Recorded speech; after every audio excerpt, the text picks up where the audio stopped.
Dr. Avi. I matched in the last cycle at Emory for neurology. I always think there are things that I did right and there are things that I did wrong. And it's okay for any applicant to be overwhelmed. But there are things that I learned the hard way, so I'm going to share those things with you. Please make sure you raise your hands if you have the same questions, and I'll make sure that I tell you how to go about those questions, all right? So, has anyone been questioned that in their home country, because you're intelligent people, oh, that you're so intelligent, why are you leaving your home country and you're going to serve another country? Has anyone faced something similar like that? Okay. So that's a common question that I've been from India, from a very small town. I got raised there for 25 years. And I was asked that quite often. And that used to bring about a moral dilemma in my head. And you know what, how I processed it? I think this world is one place. To do justice to how I become the best doctor in whatever field I choose to be is the least and the most that I should be responsible for. And once I become the best neurologist that I want to be, I'm not only helping Americans, I'm not only helping Indians, I'm helping everyone, right? So you are in the moral right. So don't let that question affect you ever, all right? So I'm going to talk about a few things. Just raise your hands if those are concerns to you. How to go about your CV, how to go about your personal statement, how to go about being confident. Like, people know less, but they're more confident than us. And how to go about interviews. So I am gonna keep this session short, and I'm gonna state few things that I learned the hard way, okay? So number one, it starts with the steps. It does, right? It's not the end of the world if you don't score amazing on your steps, but don't let anyone tell you that steps are not important. And that has to make sense to you. You know why? Because more applicants are applying every year. How do you think that anyone is going to filter your application? If in any program, it's 10,000 applications that are being processed, the step scores are going to make an impact. So my advice is going to be different if you haven't taken any step. It's going to be like, make sure you get the best score, whatever your best potential is. Once you have your score, my advice is going to be different to you. I'm not going to say it's the end of the world. Now we're going to make up by research, by other things. But if you haven't taken the scores, you haven't taken the steps, make sure you get the best potential. It's important. Number two, your CV, whatever you're applying for, your CV has to scream your specialty. If I tell you that, oh, how much research do you have? You have 10 papers. But I'm applying for neurology and I have research in dermatology. It doesn't make sense to me. It doesn't count to me. I think even if you have 3 papers, 2 papers, 1 case report, I used to do my research in the field of my interest, which was neurology. Frankly, I wasn't the best at research, but neurology excited me. My case report is on progressive multifocal leukoencephalopathy. That makes sense because I am inclined towards neurology. If I do a case report on something like pancreatitis, I am actually defeating my purpose. I'm like, okay, I know how to read research, but is pancreatitis really coming in sync with what I really want to do? For medicine, it's easier in a way because a lot of things can come inside medicine, but I want you to ask yourself that question. Don't try to deceive anyone. If it makes sense to you, it will make sense to the PD. And that brings me to the third question. Okay. Please tell me by a show of hands, how many of you think of these questions? Oh, this is my CV. I don't have a lot.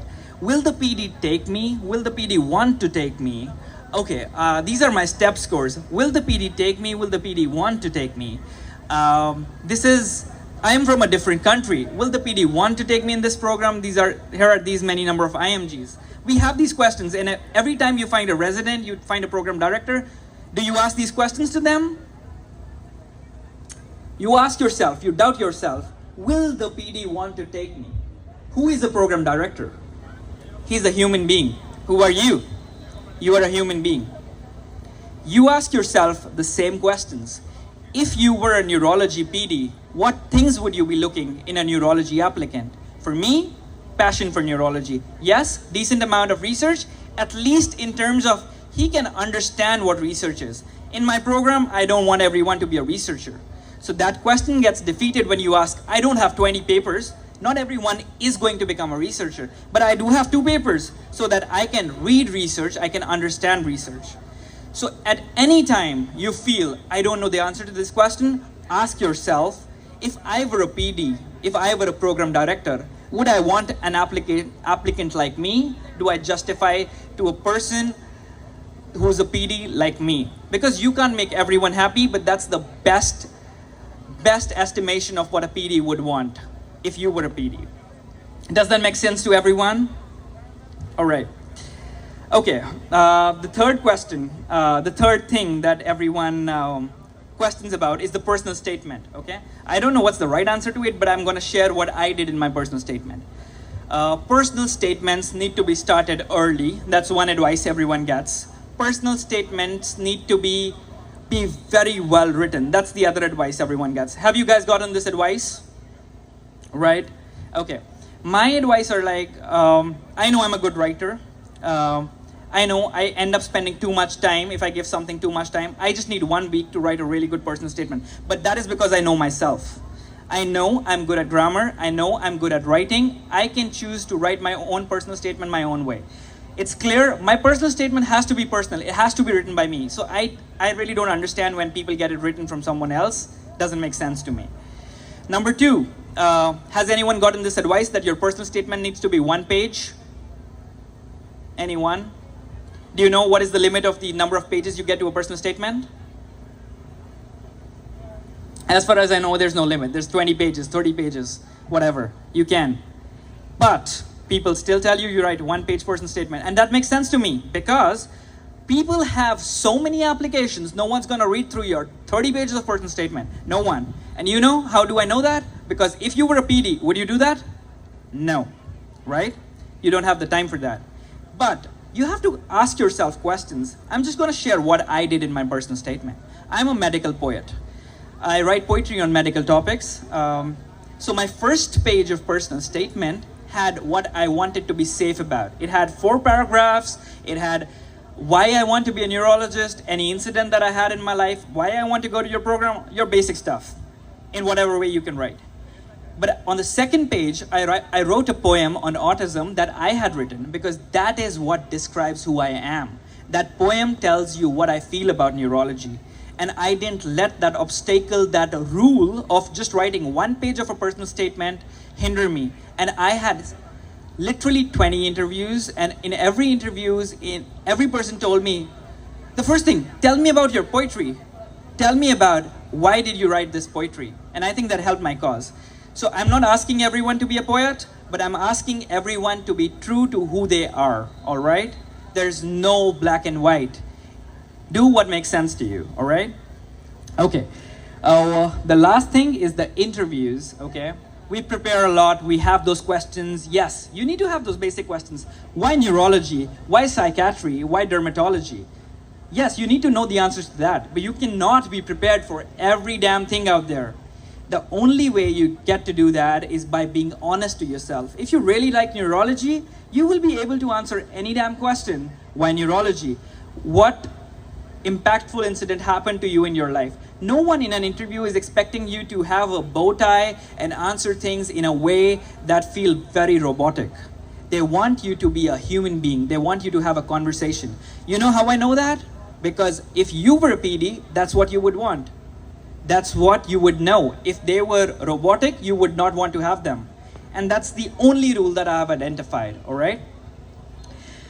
The last thing that I want to wrap it with is, because I don't want to take too much time, is a lot of times, a lot of IMGs, including me, including a lot of people from India, the country that I am from, do believe that, oh, we don't like how the system works in my country. I want to go to US. That's a different system. That's what works best for me.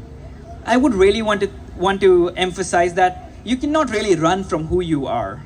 Your country has defined you in so many ways. There's a reason we are having an IMG event, which has become so huge. We're celebrating diversity. You have learned skills in your countries, if it's a developing country like India, that you would never learn here. So you are more skilled to handle a footfall of 400 patients, 300 patients in one day. Now you need to balance that skill with the systematic skill of what is being taught in US, and ultimately when you become an attending, balance life the way you feel it fits you right? So don't run away from who you are, all right? And I think a lot of people do appreciate that. What you bring to the table is something that people from here cannot bring to the table because you've grown up in different circumstances, right? And make sure whatever you learn, what I know is different from what you have learned from your experiences. I always try that if I've done things wrong, I share it with people so that they make their own mistakes. What I learned from someone, I cannot teach them back, but I can teach it to new people. So whatever you learn, you teach it to new people. It's a cycle, you keep going. I consciously did not make this session only about neurology because I'm sure a lot of people are applying to different specialties, including medicine. But if anyone wants to reach specifically about how to apply for different specialties or neurology, I'm here for the next 15 minutes. You can reach out to me. Reach out to me on my Instagram or my YouTube channel where I try to help a lot of people. But I hope things make sense to you. All the very best. Don't let anyone tell you you're not enough. If in a program like Emory where they take 1 or 2 IMGs, I matched in neurology, I think I'm not the best. I definitely am one of the lower hardworking people. If I could match, you can match as well. So don't let anyone tell you otherwise. Thank you so much. All the very best. See you. Thank you so much, Avi.